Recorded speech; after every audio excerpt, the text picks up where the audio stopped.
Hello viewers, আপনারা দেখছেন take সমাধান অনলাইন ইউটিউব চ্যানেল। বন্ধুরা, এখনকার ভিডিওর মাধ্যমে আপনাদেরকে জানাবো ওল্ড কাস্ট সার্টিফিকেট, অর্থাৎ আগে 2012 বা 11 সালের আগে যারা কাস্ট সার্টিফিকেট, সেটা এসসি হতে পারে, এসটি হতে পারে, ওবিসি, এবি, এই কাস্ট সার্টিফিকেটের জন্য যারা আবেদন করেছিলেন বা যাদের কাছে এই ধরনের কাস্ট সার্টিফিকেট গুলো আছে, সেগুলো কিন্তু ডিজিটালাইজড নয়, অর্থাৎ সেখানে প্রিন্টিং নয়, হাতের লেখা কাস্ট সার্টিফিকেট। তো অনেকে চান এই সার্টিফিকেটটা মডিফিকেশন করে ডিজিটাল করার জন্য। তো এতদিন এই পদ্ধতি কিন্তু অনেকটা জটিলতা ছিল, সেটা অবশেষে কাস্ট সার্টিফিকেটের অফিসিয়াল ওয়েবসাইটে কিন্তু নতুন একটি আপডেট দেওয়া হয়েছে। এবং যাদের ক্ষেত্রে এই পুরাতন কাস্ট সার্টিফিকেট আছে, তারা কিন্তু ওখান থেকে অনলাইন অ্যাপ্লিকেশন করে আপনারা পুরাতন কাস্ট সার্টিফিকেট যেটা হাতে লেখা, সেটা থেকে চেঞ্জ করে কিন্তু ডিজিটালি করতে পারবেন। এবং ওই পোর্টাল থেকেই কিন্তু আপনি আপনার সার্টিফিকেট যেটা, সেটা ডাউনলোড করতে পারবেন। তো এই ভিডিওর মাধ্যমে এ টু জেড তথ্যটা আপনাকে জানাবো। অনলাইন প্রক্রিয়া কিভাবে সাবমিট করলে কি অ্যাকনোলেজমেন্ট নাম্বারটি জেনারেট হচ্ছে বা সেটাকে কি করতে হবে, এরপরে স্ট্যাটাস কিভাবে দেখবেন, স্ট্যাটাস যখন সেটা অ্যাপ্রুভড হয়ে যাবে তখন সেটা কিভাবে অনলাইন থেকেই ডাউনলোড করবেন, এই তিনটি স্টেপ নিয়ে কিন্তু এই ভিডিওটি। তো ভিডিওটি শুরু করার পূর্বে আপনাকে জানিয়ে রাখি যে এই অ্যাপ্লিকেশন করতে গেলে আপনাকে কিন্তু দুটি ডকুমেন্টস কাছে রাখতে হবে। একটা হলো আপনার পুরাতন যে কাস্ট সার্টিফিকেট আছে, হয় সেটার স্ক্যান কপি, অথবা সেটার একটা ছবি তুলে আপনি যদি ফোন, কম্পিউটার বা ল্যাপটপ যে ডিভাইস থেকে করছেন না কেন, সেই ডিভাইসে একটা কপি রাখবেন। এছাড়া একটা পাসপোর্ট সাইজের ছবি, যেটা 50 কেবির মধ্যে, এবং কাস্ট সার্টিফিকেট যেটা আপনাকে ছবি বা স্ক্যান কপি দিতে হবে, সেটা কিন্তু 100 কেবির মধ্যে হতে হবে। দুটি ফাইলের ক্ষেত্রে কিন্তু অনলি ফর জেপিজি যে ফাইল, সেটাই কিন্তু চলবে।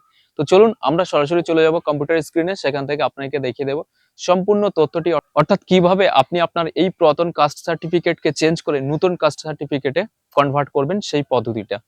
তো বন্ধুরা, প্রথম আপনাকে যেটা করতে হবে, গুগল পেজটিকে ওপেন করে আপনারা লিখবেন কাস্ট সার্টিফিকেট স্পেস WB। এটা লেখার পরে দেখবেন কাস্ট সার্টিফিকেট wb.gov.in একটা অফিসিয়াল ওয়েবসাইট শো হবে। এই অফিসিয়াল ওয়েবসাইটটাই কিন্তু আপনাকে ওপেন করতে হবে। এই ওয়েবসাইটটা ওপেন করার সাথে সাথে আপনারা দেখতে পারবেন এখানে অ্যাপ্লিকেন্ট, অর্থাৎ নতুন কাস্ট সার্টিফিকেট বা সেই সংক্রান্ত তথ্যগুলোর জন্য এই অপশানগুলো দেওয়া হয়েছে।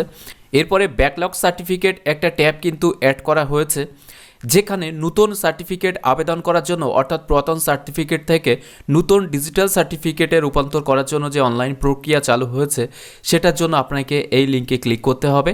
এবং স্ট্যাটাস দেখার জন্য এই অপশান, অর্থাৎ আপনি আবেদন করেছেন, তারপরে সেই আবেদনটা কতদূর পর্যন্ত এগিয়েছে এটা দেখার জন্য এই অপশান। এরপরে যদি কোনো ভুল হয়ে থাকে তাহলে সেটা এডিট করার জন্য এই অপশান। তো চলুন আমরা কিভাবে অ্যাপ্লাই করতে হবে ফার্স্ট এটা দেখব, পরবর্তীতে বাকি তথ্যগুলো জানিয়ে দেব। এর জন্য এই অপশানে আপনাকে ক্লিক করতে হবে। যখনই এখানে ক্লিক করবেন, নতুন দেখবেন একটি ফর্ম ওপেন হবে, অর্থাৎ কাস্ট সার্টিফিকেট অনলাইনে অ্যাপ্লিকেশন করার মতোই কিন্তু একটি ফর্ম ওপেন হবে। এখান থেকে প্রথমত আপনাকে বলে রাখি যে এখান থেকে কি দিতে হবে। এই জায়গাতে ম্যানুয়াল কাস্ট সার্টিফিকেট নাম্বার, অর্থাৎ আপনার যে কাস্ট সার্টিফিকেটটি আছে সেই সার্টিফিকেটের যেটা হাতে লেখা, তার যে নাম্বারটি সেটা কিন্তু আপনাকে এখানে দিতে হবে। দেওয়ার পরে কিন্তু এই জায়গাতে দেখতে পারবেন সার্টিফিকেট ইস্যু ডেট। তো আমি এখানে ডেমো হিসেবে দেখানোর জন্য আন্দাজে দিয়ে দিচ্ছি। তো এখানে সার্টিফিকেট ইস্যু ডেটে এই জায়গাতে ক্লিক করে আপনাকে সেই ডেট বা সালটা দিতে হবে, অর্থাৎ কত সালে এই কাস্ট সার্টিফিকেট যেটা সেটা জেনারেট হয়েছে। তো এভাবে পেজটিকে স্ক্রল আপ করে উপরে নিয়ে এসে কিন্তু আপনারা যে বছরটা আছে সেটাকে সিলেক্ট করে দেবেন। তো আমি এখান থেকে বছর সিলেক্ট করে দিচ্ছি, যে কোনো একটা আপনাদের দেখানোর জন্য। এরপরে দেখতে পারবেন সার্টিফিকেট ইস্যুইং অথরিটি, এটা কিন্তু সার্টিফিকেটের নিচের দিকে পেয়ে যাবেন। তো জাস্ট এই জায়গাতে কিন্তু আমি আমার যেটা হবে সেটা আমি এখানে আপনাদের দেখানোর জন্য লিখে দিলাম। আপনার সঠিক যেটা লেখা আছে সেটাই লিখবেন। এরপরে কাস্ট, তো কাস্ট আপনার কোন কাস্ট সেটা সার্টিফিকেটে আপনি পেয়ে যাবেন। এসসি হতে পারে, এসটি হতে পারে, ওবিসি কিংবা ওবিসি এবি। আপনার ক্ষেত্রে যেটা হবে অবশ্যই আপনারা সঠিকটাই সিলেক্ট করবেন আপনার সার্টিফিকেট বা আপনার নামের টাইটেল অনুযায়ী, যে কাস্টের মধ্যে আপনি পড়ছেন সেটা। এরপরে এখান থেকে কিন্তু আপনাকে সাবকাস্ট যেটা সেটা সিলেক্ট করতে হবে, অর্থাৎ টাইটেল অনুযায়ী এই জায়গাতে কিন্তু আপনি সেটা খুঁজে পাবেন। তো আমি এখান থেকে যে কোনো একটা সিলেক্ট করে দিলাম। এরপরে দেখতে পারবেন রিলিজিয়ান, এই জায়গাতে কোন ধর্মের সেটা সিলেক্ট করতে হবে। তো আমি এখান থেকে একটা সিলেক্ট করে দিয়েছি। এরপরে ফুল নেম, তো এই যে সার্টিফিকেট যার নামে আছে তার যে নাম সেটা সম্পূর্ণটাই আপনাকে এই জায়গাতে লিখে দিতে হবে। ফাদার নেম যেটা আছে সেটা আপনারা লিখে দেবেন। আপনারা চেষ্টা করবেন আপনাদের কাস্ট সার্টিফিকেটে যেটা আছে সেটাই দেওয়ার। এরপরে ডেট অফ বার্থ এই জায়গাতে কিন্তু আপনাকে দিতে হবে। তো আমি ডেমো হিসেবে দেখানোর জন্য যে কোনো একটা ডেট অফ বার্থ কিন্তু এই জায়গাতে দিয়ে দিচ্ছি। তো আমি একটা ডেট অফ বার্থ এই জায়গাতে দিয়ে দিলাম, এরপরে জেন্ডার মেল নাকি ফিমেল সেটা সিলেক্ট করে দেবেন, এরপরে আধার কার্ডের নাম্বার যেটা হবে সেটা দেবেন। তো আমি এখানে একটা ডেমো হিসেবে দেখানোর জন্য আধার কার্ডের নাম্বার দিয়ে দিলাম। তো আপনার সঠিক যে আধার নাম্বারটি হবে সেটা এখানে ইনপুট করবেন, এরপরে খাদ্যসাথী নাম্বার অর্থাৎ রেশন কার্ড নাম্বার যেটা আছে সেটা আপনারা এই জায়গাতে ইনপুট করে দেবেন। এরপরে পেজটিকে স্ক্রল ডাউন করে নিচে আসার পরে দেখতে পারবেন ফোন নাম্বার, এই জায়গাতে কিন্তু ক্যান্ডিডেটের যে মোবাইল নাম্বার আছে সেটা আপনাকে এখানে ইনপুট করে দিতে হবে। এরপরে স্টেট যেহেতু ওয়েস্ট বেঙ্গল সিলেক্ট করা আছে, এখান থেকে আপনার যে ডিস্ট্রিক্টটা হবে সেই ডিস্ট্রিক্টটাকে সিলেক্ট করবেন।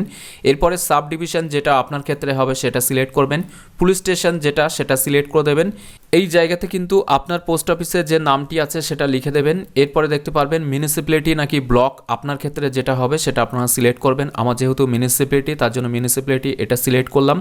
ওয়ার্ড নাম্বার যেটা আমি এখান থেকে ডেমো হিসেবে দেখানোর জন্য একটা দিয়ে দিলাম। এরপরে ভিলেজ, পাড়া বা হাউস বা রোড নাম্বার যেটা সেটা আপনাকে কিন্তু এই জায়গাতে লিখে দিতে হবে, আপনার ক্ষেত্রে যেটা হবে সেটা। এরপরে আপনার পিনকোড যেটা আছে সেই পিনকোডটা লিখে দেবেন। এরপরে আপলোড ওল্ড কাস্ট সার্টিফিকেট, এই জায়গাতে কিন্তু চুজ ফাইলে ক্লিক করে আপনাকে আপনার যে কাস্ট সার্টিফিকেট যেটা ছবি বা স্ক্যান কপি আছে সেটাকে ব্রাউজে ক্লিক করে কিন্তু সিলেক্ট করে দিতে হবে এবং স্পষ্ট ক্লিয়ার যেন হয় সেরকম ফাইল। এছাড়াও এখানে একটা পাসপোর্ট সাইজের ফটো কিন্তু আপনাকে দিতে হবে।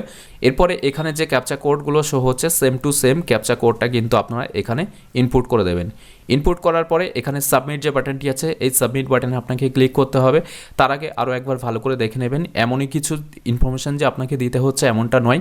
তো এখানে একদম সিম্পল প্রসেস রয়েছে, এগুলো যদি একটু ভালো করে ফলো করেন তাহলে খুবই ইজি। এরপরে এখানে সাবমিট যে বাটনটি আছে এই সাবমিট বাটনে আপনাকে ক্লিক করতে হবে। সাবমিট বাটনে ক্লিক করার সাথে সাথে দেখতে পারবেন এই জায়গাতে কিন্তু your application has been submitted successfully message দিয়ে দেওয়া হবে। এখানে আপনার অ্যাপ্লিকেশন রেফারেন্স নাম্বার যেটা সেটা এখানে শো হবে।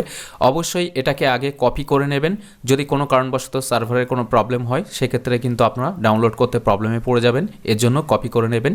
এরপরে কিন্তু এখানে বলা হচ্ছে click here two view acknowledgement, অর্থাৎ এই জায়গাতে ক্লিক করে আপনার যে অ্যাকনোলেজমেন্ট যেটা আছে সেটাকে কিন্তু অবশ্যই আপনারা প্রিন্ট করে রেখে দেবেন। এরপরে দেখাবো কিভাবে আপনি আপনার স্ট্যাটাস চেক করবেন। তো আপনি অনলাইন অ্যাপ্লিকেশন করলেন, এরপরে এটা সাবমিটেড শো হবে, তারপরে কিন্তু এটা ভেরিফিকেশন হওয়ার পরে যদি সব কিছু ঠিকঠাক থাকে তাহলে ভেরিফাইড হয়ে যাবে। ভেরিফাইড হয়ে গেলে কীভাবে সার্টিফিকেট ডাউনলোড করবেন সেটাও কিন্তু আপনাকে দেখিয়ে দেবো। তো চলুন স্ট্যাটাস কীভাবে চেক করবেন সেটা দেখবো এবার। তো অনলাইন স্ট্যাটাস চেক করার জন্য আপনাকে ব্যাকলগ সার্টিফিকেট এখানে ক্লিক করে check application status for digitize certificate এই জায়গাতে ক্লিক করবেন। এখানে আপনার যে অ্যাপ্লিকেশন নাম্বারটি আছে সেই নাম্বারটি ইনপুট করে সার্চ অপশানে কিন্তু আপনাকে ক্লিক করতে হবে। তো চলুন আমার যে অ্যাপ্লিকেশন নাম্বার আছে সেটা আমি এখানে ইনপুট করে সার্চে ক্লিক করে আপনাকে লাইভ দেখিয়ে দিচ্ছি। তো বন্ধুরা চলুন আমরা এখানে আমাদের অ্যাপ্লিকেশন নাম্বার যেটা সেটা ইনপুট করে এখানে সার্চ অপশানে ক্লিক করে আপনাকে দেখাবো যে স্ট্যাটাসটা কীভাবে দেখাচ্ছে। তো এখানে অ্যাপ্লিকেশন নাম্বার দেওয়া হয়ে গেছে, এরপরে সার্চ অপশানে ক্লিক করলাম। সার্চ অপশানে ক্লিক করার সাথে সাথে দেখতে পাচ্ছেন এখানে ফের অ্যাপ্লিকেশন নাম্বার, অ্যাপ্লিকেন্ট নেম, কত তারিখে অ্যাপ্লিকেশন করা হয়েছে, কোন টাইমে, এছাড়াও অ্যাপ্লাইড ফর ওবিসি এ নাকি বি বা বাবার নাম কি আছে। এরপরে স্ট্যাটাস কিন্তু পেন্ডিং রয়েছে। এটা যখনই ভেরিফাইড হয়ে যাবে বা অ্যাপ্রুভড হয়ে যাবে তখন কিন্তু আপনি আপনার সার্টিফিকেট যেটা সেটা ডাউনলোড করতে পারবেন। এবং এই সার্টিফিকেটটি অনলাইন থেকে ডাউনলোড করার জন্য যে প্রক্রিয়াটি আছে সেটা হলো পুনরায় হোম পেজে চলে আসবেন। এরপরে অ্যাপ্লিকেন্টের এই জায়গাতে এসে ডাউনলোড সার্টিফিকেট এই অপশানে আপনারা ক্লিক করবেন। এখানে অ্যাপ্লিকেশন নাম্বার অথবা আপনার যে সার্টিফিকেট নাম্বার আছে সেটা দিয়ে দেবেন, অ্যাপ্লিকেন্ট নেম অর্থাৎ এই সার্টিফিকেটটি যার নামে আছে তার নামটি এখানে দিয়ে ডাউনলোড সার্টিফিকেট অপশানে ক্লিক করলেই কিন্তু সাথে সাথেই এখানে আপনার সার্টিফিকেট যেটা ডিজিটাল সেটা কিন্তু ডাউনলোড হয়ে যাবে। তো আজকের ভিডিওর মাধ্যমে কিন্তু সম্পূর্ণ অ্যাপ্লিকেশন প্রসেস দেখালাম এবং লাইভ স্ট্যাটাস চেক করেও কিন্তু আপনাকে দেখিয়ে দিলাম কিভাবে সার্টিফিকেটটা অ্যাপ্রুভড হয়ে যাওয়ার পরে ডাউনলোড করবেন সে পদ্ধতিটাও কিন্তু দেখিয়ে দিয়েছি। যদি ভিডিওটি ভালো লাগে তাহলে অবশ্যই একটি লাইক করে দেবেন এবং বেশি বেশি করে শেয়ার করবেন যাতে সকলের কাছে আপডেটটি পৌঁছায়। এছাড়াও এখনকার এই ভিডিওটি প্রথম থেকে শেষ পর্যন্ত দেখার জন্য আপনাকে জানাই অসংখ্য ধন্যবাদ।